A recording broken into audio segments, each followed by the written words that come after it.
ఇప్పుడైన వార్త హైకోర్టు సంచలన తీర్పు దేశ చరిత్రలోనే తొలిది అంటూ లేటెస్ట్ అప్డేట్ అయితే రావడం జరిగిందండి. సో, ఆ వివరాలు ఏంటిది కూడా వీడియోలో తెలుసుకుందామండి. వీడియోని చివరి వరకు చూడండి అర్థమవుతుందనమాట. మొదటిసారి ఛానల్ వస్తే తప్పకుండా సబ్స్క్రైబ్ చేసుకోండి. చూస్తున్నారు కానీ లైక్ చేయడం మర్చిపోతున్నారు. వెంటనే లైక్ చేయండి. వీడియోకి అయితే వెళ్ళిపోదామండి. సో, హైకోర్టు రద్దు సమయంలో చేతిలో పాత నోట్లు ఉండిపోయాయన్నమాట. గడువు మూసిపోయి ఏం చేయాలి? ఇక 500 రూ. 1000 ఉన్నాయి. సో, అలాంటప్పుడు తలపట్టుకుని ఎంతోమంది మనం చూసాం. కానీ ఇప్పుడు తప్పు మనది కాకపోయినా తన రూ. 2,00,000 నగదును ఆర్‌బీఐ మార్చకపోవడంతో గిరీష్ మాలాని అనేటువంటి వ్యక్తి కోర్టుకు మెట్లెక్కారు.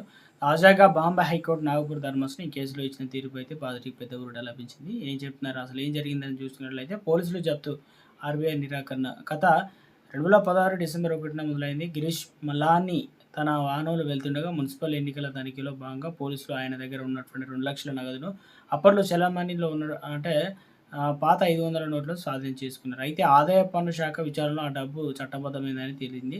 కానీ ఆ నోట్లను పోలీసులు తిరిగి మలానికి ఇచ్చేసరికి కాలం మించిపోయింది. డిసెంబర్ 31, 2016 ఆయనకు ఆ డబ్బులైతే అందిందనమాట. అప్పటికే పాత నోట్ల మార్పిడికి కేంద్రం ఇచ్చిన గడువు డిసెంబర్ 30 ముగిసిందనమాట.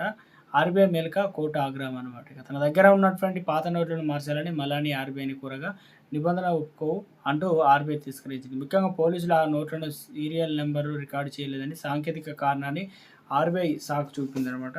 దీనిపైన మలాని హైకోర్టు ఆశ్రయించారు. విచారణ చేపట్టిన జస్టిస్ ఊర్మిళా జోషి, ఫాల్కే, జస్టిస్ నివేదిత మెహతా ధర్మాసనం ఆర్‌బీఐ తీరును తప్పుపట్టింది. పాత నోట్లు ఇప్పుడు కూడా మార్చుకోవచ్చా? తప్పు అధికారులది. ఇక నష్టపోవాల్సింది సామాన్యుడా? సంబంధిత కాలంలో నగదుపై భీషణ ఎలాంటి నియంత్రణ లేదు.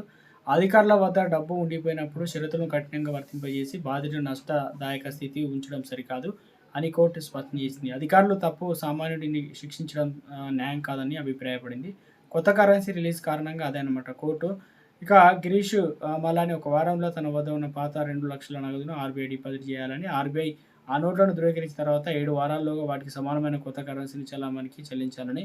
ఈ తీర్పు వ్యవస్థలో ఉన్న లోపాలను ఎత్తి చూపడమే కాకుండా పారదర్శకంగా ఉన్న సామాన్యుడికి న్యాయస్థానంలో ఎప్పుడు అండగా ఉంటుందని చెప్పేసి నిరూపించింది. 8 ఏళ్ల సుదీర్ఘ నిరీక్షణ తర్వాత ఇక మలాని తన కష్టార్జితాన్ని తిరిగి పొందబోతున్నారు.